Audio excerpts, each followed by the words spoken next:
Em nome do Pai, do Filho e do Espírito Santo. Amém. Vamos ver hoje as condições e impedimentos do matrimônio.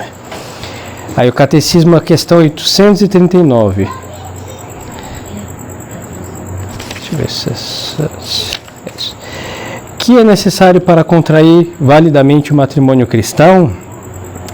Para contrair validamente o matrimônio cristão, é necessário estar livre de qualquer impedimento matrimonial dirimente e dar livremente o próprio consentimento ao contrato do matrimônio na presença do próprio pároco ou de um sacerdote devidamente autorizado de duas testemunhas. Então, o matrimônio, ele é um sacramento que Deus instituiu, que une um homem e uma mulher, mas o homem e a mulher devem aceitar livremente. Antigamente, muito antigamente, quem arrumava tudo isso eram os pais, né? E aí tinham que aceitar. E nesta aceitação do que os pais arrumaram, já tinha liberdade. Hoje, bom, cada um escolhe os seus e às vezes não escolhe como os pais escolhiam, né? E não tinha aquele consentimento. Hoje o diabo investiu muito contra o matrimônio, mas a liberdade não é a libertinagem. A liberdade é que tem no Brasil, deve ter mais de 200 milhões de pessoas, entre homens e mulheres, a maior parte é mulher. Escolha o homem, as mulheres dentre a multidão de homens, e os homens dentre essa multidão de mulheres escolha um. Aí namorem, e se estão dispostos a unir-se para até a morte, casem. Vamos ver depois essa questão do impedimento dirimente, mais para frente. Aí o que é necessário para contrair o matrimônio cristão? É necessário estar livre de impedimentos matrimoniais, impedientes, vamos ver mais para frente o que isso quer dizer. Estar instruídos nas verdades principais da religião, estar em estado de graça, não estando em graça, cometeria-se um sacrilégio. Então, a pessoa deve ser livre. Vamos ver em que sentido é essa liberdade mais para frente. Depois, como somos cristãos, devem estar instruídos na religião. O que é o sacramento, para que a finalidade do sacramento. Não é preciso uma cátedra de teologia para isso, mas saber como cristão que vai se unir para uma união cristã, não? Senão vira uma união como qualquer outra união. E não é como qualquer, é uma coisa sagrada, é um sacramento. E aí quem se une em matrimônio deve se confessar antes. Aí nós falamos do matrimônio cristão, dois batizados que vão se unir em um só corpo e uma só alma. Como é um sacramento de vivos que chamamos, ou seja, a pessoa deve estar com a vida de Deus na alma. Quem casa em pecado comete um pecado a mais. O casamento é válido, mas a graça do sacramento fica impedida pelo pecado. Aí quando se confessar, se remove. Mas ninguém quer começar mal o começo, né? Se começa mal no começo, imagine como isso vai se terminar. Então, a confissão é de suma importância para os dois.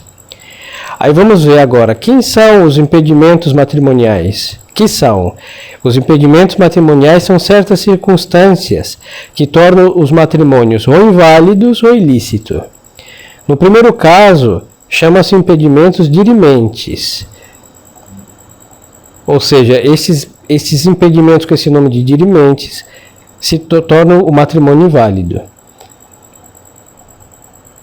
E no segundo, impedimentos impedientes.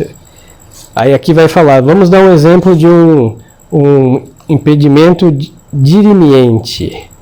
Impedimentos dirimientes são, por exemplo, a consanguinidade até o 3º grau. Então, por exemplo, primos de 1º, 2º, 3º grau. O parentesco espiritual, por exemplo, o padrinho não pode casar com a afilhada. E o afilhado não pode casar com a madrinha. De batismo e de crisma. É um parentesco espiritual. O voto solene de castidade, por exemplo, alguém que fez por promessa a Deus o voto de viver em castidade perfeita, ele está impedido de se casar. Isso pode ser um voto feito na vida religiosa, não voto perpétuo, solene, ou voto particular. Aí, se a pessoa se arrepender, precisa de uma dispensa desse voto particular. Antigamente tinha pessoas que viviam a religião numa vida solteira, acabavam fazendo esse voto, e aí depois aparecia um pombo, né? E o que fazer para poder voar para o ninho? Tinha que remover a promessa. Aí uma autoridade pode fazer isso. Depois, a diversidade de cultos. Um católico casa com católico. Os protestantes têm um monte para eles, e nós, graças a Deus, somos a maioria, temos um monte para que os senhores se casem entre católicos. Aqui eu não vou nem dizer entre fervorosos e menos fervorosos, mas que seja da mesma, que creem nas mesmas coisas. Isso é suficiente. Aí o fervor, como dizia São Paulo, que a mulher santifica o marido e o homem santo santifica a sua esposa. Aí, mãos à obra. Mas quando são de religiões diferentes, começamos mal também. Vai batizar os filhos aonde? Aí vira aquelas estupidezes. Se casa um judeu com cristão, aí batiza e depois circuncida. É uma estupidez isso. Aí se casa entre protestantes, batiza na igreja e depois apresentam lá no templo herético. Não é isso que acontece? Aí então planta a graça e arranca a graça. O outro põe a desgraça, a gente arranca quando põe a graça. E fica nessa. E depois, no andar da carruagem, essas crianças não terão nenhuma religião. Então, casarem batizados na mesma religião e professar a mesma religião para levar os filhos a Deus pela mesma religião, e aqui como católicos na nossa santa religião católica. Agora, um exemplo de impedimentos impediente por exemplo, um voto de castidade simples. O solene é que se faz como um franciscano, um carmelita, voto solene. O simples é quando a gente faz uma promessa. Então vamos supor que um homem solteiro, uma mulher solteira fez promessa de voto de castidade, e é um voto simples, então pode-se dispensar para poder casar. Mas não pode casar com esse voto ativado, digamos assim.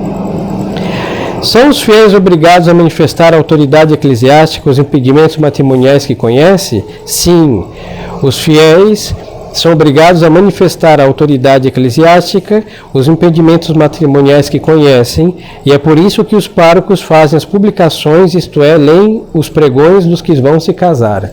Então os senhores devem ter visto na paróquia, quando alguém vai se casar, na paróquia do noivo, alguns domingos, durante a missa, diz: fulano, beltrano, não sei o que, vai se unir em matrimônio com a beltrana, fulana, não sei da onde. Então, vamos supor que os senhores estão lá ouvindo que fulano vai se casar. E sabe que fulano está casado há muito tempo com a dona beltrana, não sei da onde. Aí os senhores são obrigados a ir ao padre e falar: padre, olha, esse fulano aí é casado. Ele vai se casar de novo. Quem sabe não fala, peca. Não é fofoca, né? A gente, quando gosta de falar do que não deve da vida dos outros, todo mundo fala facilmente. Agora, quando tem que denunciar, aí é o demônio mudo, tem que falar. Porque aquele matrimônio vai ser inválido. Não pode casar 2 vezes, salvo que se está viúvo, não que o matrimônio acaba com a morte. Vamos supor que o homem vai se casar. Aí os senhores sabem que é um franciscano, porque era amigo de infância, escuta o nome dele, sabe que ele está lá no convento e ele vai se casar com a dona menina. Não pode. Ele tem voto solene de castidade. É só falar: padre, olha, esse fulano aí eu lembro, amigo de infância, entrou no convento há muito tempo, então tem que denunciar os impedimentos. Agora, nós não podemos, quando sabemos o impedimento, anunciar os 4 ventos, para não difamar a pessoa. Então chega na autoridade, diz para a autoridade, e a autoridade vai resolver. Quem ventilar isso aos 4 ventos peca mortalmente também, por difamar a pessoa. Tem um princípio que diz que todo mundo tem direito à sua fama boa, seja ela verdadeira, seja ela falsa.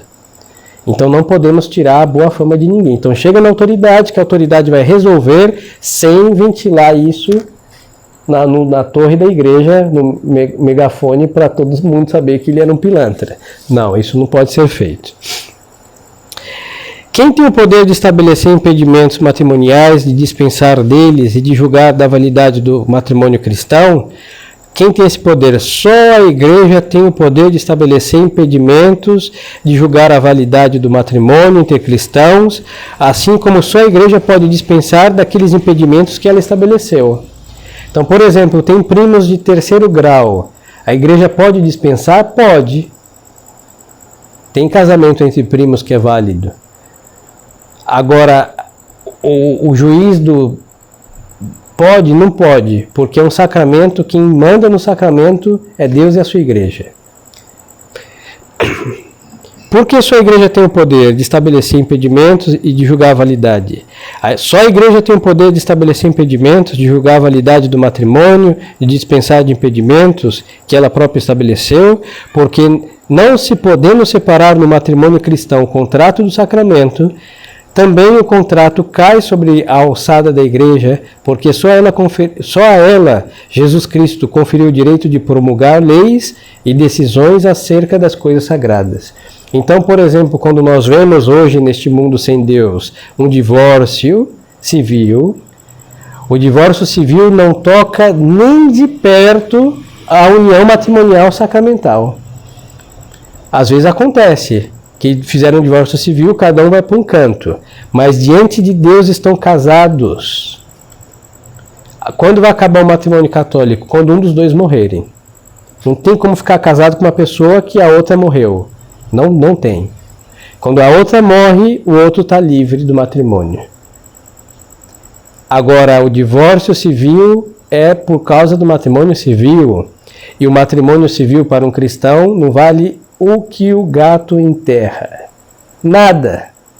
Para nós não é nada. É só um nome, depois repartir heranças, quando é o caso, diante dos homens, mas aquilo não presta para nada diante de Deus. Quem vive só com matrimônio civil vive em pecado. Porque o Estado, os homens não têm poder de unir dois diante de Deus. Só a igreja tem esse poder. Pode a autoridade civil dissolver com o divórcio o vínculo do matrimônio cristão? Não. O vínculo do matrimônio cristão não pode ser dissolvido pela autoridade civil, porque esta não pode ingerir-se em matéria de sacramento nem separar o que Deus uniu. E foi o próprio Deus que disse, né? Não separe, que o homem não separe o que Deus uniu. Será uma só carne. O homem deixará seu pai, a mulher sua mãe, se unirão e será uma só carne. Então, é só a morte que separa o casado. Hoje em dia, inclusive dentro dos meios eclesiásticos, falo muito de anular matrimônio. Então, queimou arroz, brigam, a primeira briga, que é normal acontecer essas coisas, até terem virtudes para lidar um com o outro, aí vai lá e anula. Não existe isso. A nulidade é um processo que mostra que nunca houve matrimônio. Mas não tem como anular o que Deus uniu, só a morte que separa. Não tem poder que possa anular essa união de alma, só a morte que tem, que é a espada que rasga esse laço contraído voluntariamente. Por isso tem que rezar, os senhores solteiros rezar e buscar mulheres de Deus. Nós sabemos que as mulheres têm um poder muito grande de persuasão. Se casa com uma mulher desmantelada, o homem, por santo que seja, vai ser desmantelado, sim, senhores. Então tem que buscar em oração, e o homem desmantelado, bom, desmantela a mulher, faz ela sofrer muito. Mas as senhoras têm um poder de vontade mais forte do que os homens por princípio. Se as senhoras vão rezar, ele vai chegar em casa da igreja, o homem vai dizer um monte de estupidezes, mas as senhoras domingo que vem vão estar rezando de novo. O homem não, para não ouvir buzinar a mulher impia, ele vai deixar Deus, a primeira coisa que ele vai fazer. Porque não quer problema, não quer ouvir desaforo. Então, homens, jovens, busquem mulheres de Deus, sabendo que a força da vontade do homem é muito frágil. E as mulheres também, tem que buscar a mulher, sendo uma mulher firme em Deus, buscar um homem de Deus que vai evitar muitos problemas na vida a dois aí. O que é o matrimônio e o casamento civil? O casamento civil não é mais que uma formalidade prescrita pela lei para os cidadãos, a fim de dar e de assegurar os efeitos civis aos casados e a seus filhos. Até 1974, isso não existia. Então nós vamos até Adão, até 1974, neste país, ou desde a colonização, não existia, hein? E tudo tinha força civil, inclusive o sacramento, porque nós éramos um país católico, não só em número, mas também em repercussão na sociedade. Então tudo estava na certidão de matrimônio que estava numa paróquia onde os senhores se casaram. Mas como quiseram dissolver esta união, inventaram uma legalidade, formalidade humana, que é frágil como a casca de um ovo. E é muito fácil, hein? Pode casar hoje no civil e 2 dias depois chegar lá, eu quero o divórcio. É muito simples, por quê? Nem eles dão valor para isso. E aí depois acham que o sacramento também está anulado. Não, morte, só a morte separa o que Deus uniu pelo sacramento. Pode um cristão celebrar somente o casamento civil? Não. Um cristão não pode celebrar somente o casamento civil porque não é um sacramento. Para nós batizados, os senhores só estão casados se celebram o sacramento diante de um sacerdote. Bom, em outra ocasião já falamos como se casa, e aí estão unidos corpo e alma. União de corpo e de alma. Agora é conveniente casar civilmente, porque também depois do matrimônio religioso ou antes ou depois. Por quê? Porque como para o Estado a união religiosa não vale nada, vai facilitar às vezes para quem trabalha o convênio médico, quando aparecer as crianças, nomes e quando morre toda a papelada, não é conveniente. Mas quem vive só com sacramento civil não está em pecado nem diante de Deus, nem diante dos homens, porque esta é a união que Deus estabeleceu. Aí quem estivesse somente unido pelo casamento civil, estaria em estado habitual de pecado mortal, e a sua união seria sempre legítima diante de Deus e da igreja. Por isso, quem está casado somente no civil, não pode ser padrinho de batismo, nem de crisma, não pode comungar, não pode receber absolvição, não deveriam nem cantar na igreja, no coro. Por quê? Porque é uma ação litúrgica cantar no coro, não quando tem um coral. Se for um homem, não pode servir o altar como acólito, não pode. Mesmo que ninguém saiba. Por quê? Porque ele, diante de Deus, ele está em estado de como os senhores dizem, estão emancebados, não? Estão unidos numa união que diante de Deus chama pecado. Não é concubinato, não é uma união segundo Deus nosso Senhor. Aí pode-se fazer o casamento civil? Sim. Deve-se fazer, como havíamos dito, porque embora não seja ele sacramento, serve, no entanto, para garantir aos casados e seus filhos os efeitos civis da sociedade conjugal. Eis porque, em regra geral, a autoridade eclesiástica não permite casamento religioso quando não se cumpre as formalidades prescritas pela autoridade civil. Hoje em dia facilitaram muito. Quando as pessoas não querem ter 2 casamentos, um lá no cartório e outro na igreja, é possível ir no cartório e pedir um papel que, quando assinamos no altar, tem força para os 2 lados. Não? Foi muito simplificado hoje. Mas também para evitar outra mazela. Tem gente que se casa no religioso, depois deixa a mulher ou o homem e vai se unir em união civil com outra pessoa. Para evitar essas mazelas, a igreja conhece os filhos de Eva e de Adão, então pede para casar nos 2. Mesmo que diante de Deus o civil não tenha força de nada, é somente uma burocracia humana.